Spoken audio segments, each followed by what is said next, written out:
Greetings, true believers, and welcome to another legendary episode of History of the Marvel Universe. This week's tale begins with a war. A bloody, prolonged conflict between the gods of Asgard and the frost giants of Jotunheim. While the Jotuns were mighty, the Asgardians were led by their king Bor and his son Odin.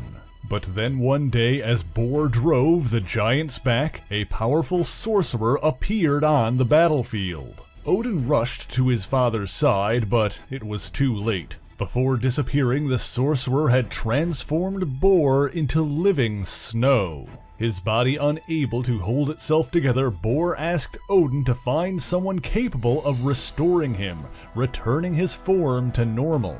However, Odin chose to ignore his father's plea, instead reporting only that Bor was killed. And thus, Odin Borson ascended to the throne of Asgard. But he could still hear his father's spirit calling out to him, although he soon had other concerns after siring a son of his own, the baby Thor. Sometime after this, Bor's spirit manifested and appeared before Odin with a prophecy. He claimed that Odin would fell another father in battle, and when that happens, he must take the orphaned child in as his own. Only then would the spirit trouble him no longer, and so Odin agreed. And so it was in another battle with the frost giants that this came to pass. Odin struck down their ruler Laufey, but across the snowy battlefield ran Laufey's son, Loki. Despite being the child of giants, Loki was comparatively diminutive, and thus was kept secret by Laufey. Heeding the words of his father's spirit, Odin adopted Loki into his house. And in some tellings of the tale, Odin would imply that Loki was merely an infant when he was found. In either event, Thor and Loki were raised alongside one another as brothers. Mischievous by nature, Loki grew resentful of Thor and the love and attention that Odin heaped upon his natural-born son. He also proved to be a gifted sorcerer, his magical shape-shifting abilities allowing him to fit in among the Asgardians. And he learned other spells from Karnilla, Queen of the Norns and occasional enemy to Asgard. With this, Loki truly earned his title as the God of Mischief. In fact, when the dwarves of Nidavellir, Brock and Atri, were preparing the hammer Mjolnir as a gift for Thor, Loki interfered by shape-shifting into a butterfly, causing the handle to be forged shorter than intended. Regardless, the hammer was deemed ready and Odin infused it with his own enchantment. Henceforth, Mjolnir could only be lifted by one deemed worthy of its power,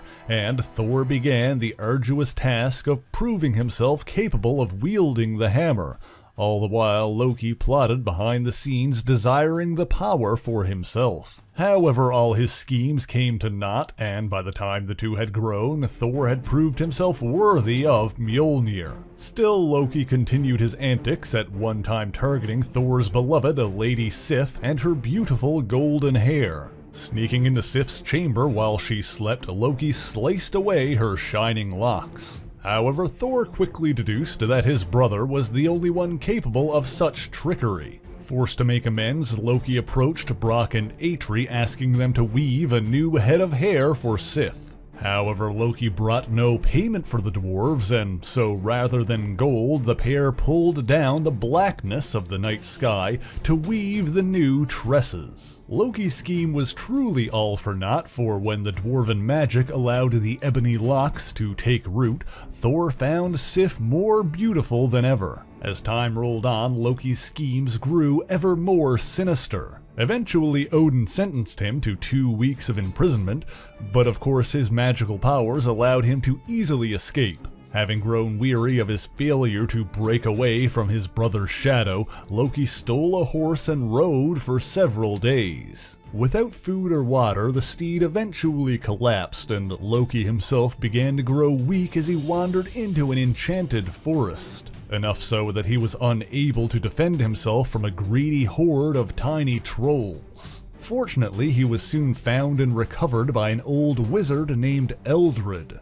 Eldred nursed the young god back to health, and over the following months, Loki became the wizard's apprentice, expanding his knowledge of the dark arts ever more. But in a bid for even more power, Loki betrayed Eldred by making a deal with the fire demon Surtur. Loki sacrificed Eldred's soul to Surtur, forging an alliance with the demon, and thus Loki gained the wizard's power and inherited his land. So vile were his actions that the god of mischief began to be known as the god of evil among the Asgardians. He even continued to forge alliances with various enemies of Asgard. But despite his sinister new title, his schemes became so subtle that he was eventually allowed to return, as none could prove his evil actions. In his adulthood, Loki sired several children of his own with the goddess Angerboda. Little is known of how this union came to be, but like Loki, Angerboda was a giant of Jotunheim and a powerful sorcerer. Their monstrous children included Jormungand, the massive Midgard serpent, the Fenris wolf, and Hela, the goddess of death. Eventually, Loki learned of a prophecy claiming that he would be responsible for the fall of Asgard, known as Ragnarok. Embracing his dark destiny, he subtly crafted schemes to bring this about, only to fail. It seems Loki's evil even earned him the ire of other pantheons, and in the early 20th century, the gods of Olympus banished him to Hades. He escaped this fate and returned to Asgard, but his machinations were eventually punished there as well, when Odin sentenced him to be imprisoned within a tree, until his plight caused someone to shed a tear. Loki escaped this trap by simply forcing a leaf to fall from the tree and strike Heimdall's eye as he passed by. The watering of Heimdall's eye was enough to break the spell and allow Loki to go free. By this point, Odin had sentenced Thor to live on Earth as the mortal Donald Blake, in a bid to teach his son humility. During this time, Thor could only retain his godly power while wielding the hammer, and would revert back to human form after being separated from it for a full minute. Loki sought to use this weakness to defeat and humiliate his brother, and many more schemes followed. Perhaps his most noteworthy plot was his attempt to manipulate Thor into battling the powerful creature known as the Incredible Hulk. Loki tricked the Hulk into destroying a trestle bridge, nearly derailing a train full of innocent people. The Hulk's ally, Rick Jones, attempted to contact the Fantastic Four to investigate, but Loki intercepted the transmission, redirecting it to his brother. However, several others also picked up the call, including Iron Man, Ant-Man, and the Wasp. Thor suspected his brother's involvement, and so while the others confronted the Hulk, Thor defeated Loki again and brought him before the other heroes. And so, not only did this scheme fail, but it served only to unite Thor with several powerful allies, and thus the Avengers were born. Despite all of his failures, Loki has continued to concoct many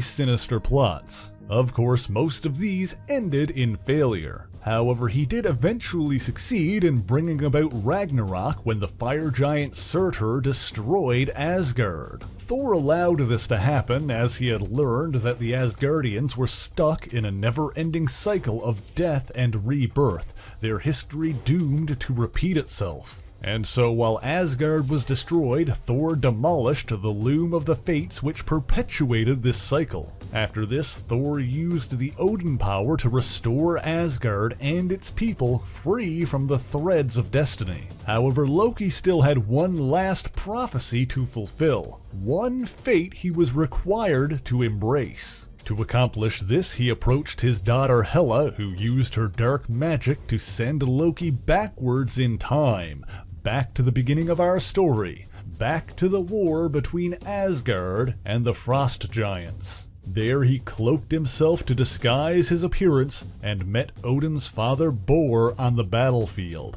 and, with a powerful spell, turned him to snow. Furthermore, when Bor's spirit appeared before Odin and instructed him to adopt the child of a fallen enemy, that too was Loki in disguise. After this, he met with his younger self and instructed him on what he must do.